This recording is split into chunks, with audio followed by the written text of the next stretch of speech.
Hi, my name is Mary Peterson. This is my informative speech.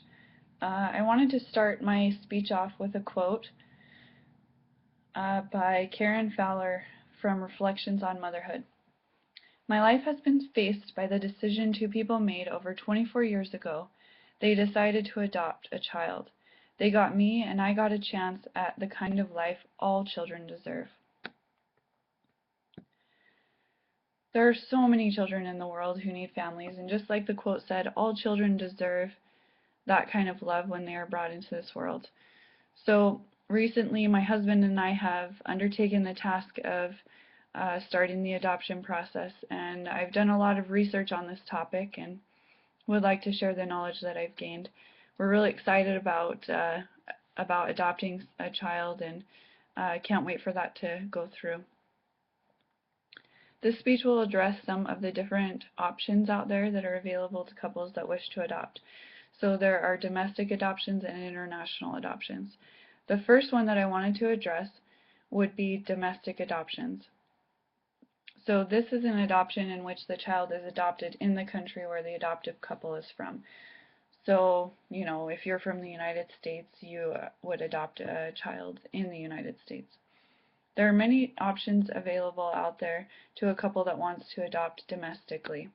Usually work through an adoption agency, and there are many adoption agencies out there that you can choose from.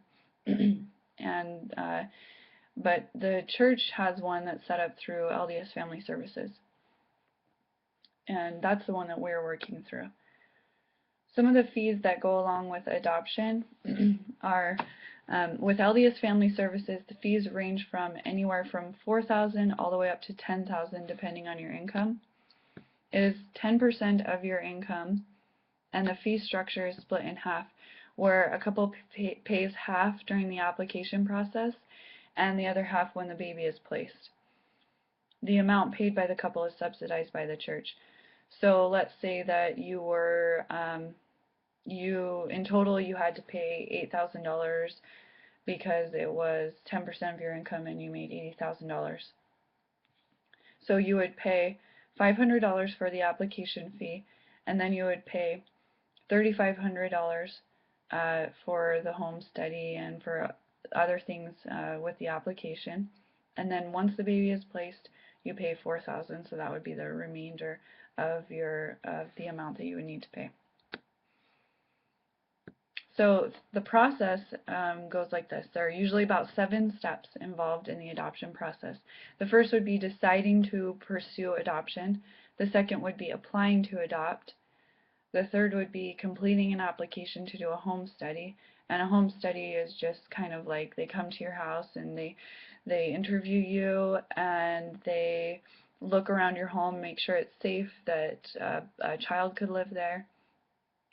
And then the next step is getting approved to adopt. And then after that, you are matched with a child, and through LDS Family Services, the birth mother picks the adoptive parents.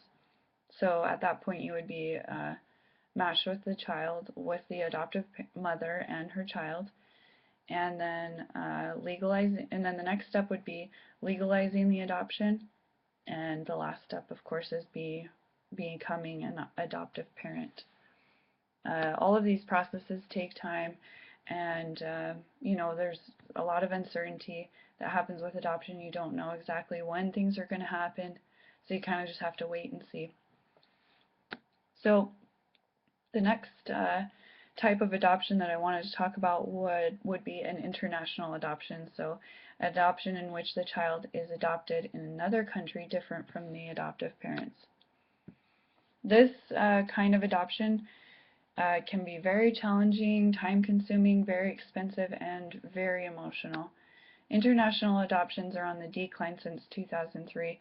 According to CNN, in 2003 there were around 41,000 adoptions, and in 2011 there were about 23,000.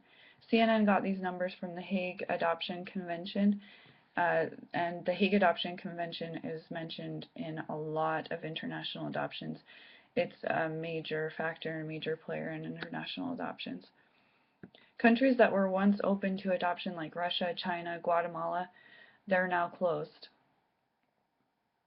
However, the number of orphans has been rising. In China, the number of children in orphanages has risen 50% since 2004.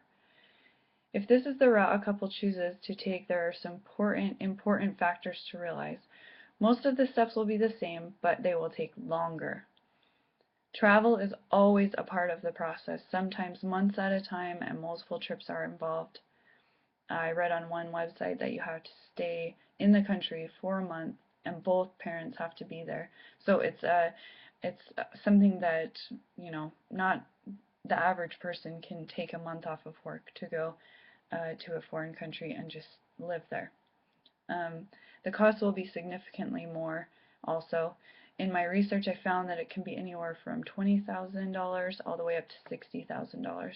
The reason for this is because government restrictions, citizenship requirements, travel expenses, doctor's visits, medical expenses, etc. There are so many children to adopt internationally. It is really a shame that it is so difficult to adopt. In 2011, there were 92,000 children in orphanages in China. In Ukraine, there are an estimated 60,000 to 100,000 orphans waiting for adoption. According to the America World Adoption website, it costs anywhere from 37,000 to 48,000 to adopt a child in Ukraine. Because of the devastation in Haiti, there are also many children there. And you can see there are so many countries in the world where adoption is needed, and it's really a shame that it's so hard to adopt in these countries. I really felt sad when I heard the amount of children that don't have a parent. There are 10 children to every one worker in Ukraine, and it's a really sad thing. But adoption is so necessary and so important. There are so many children who need adoption in our country and also in the world. It can be a great opportunity for people and very rewarding as well.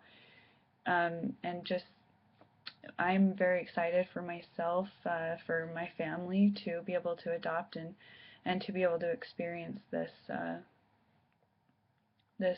way to form a family.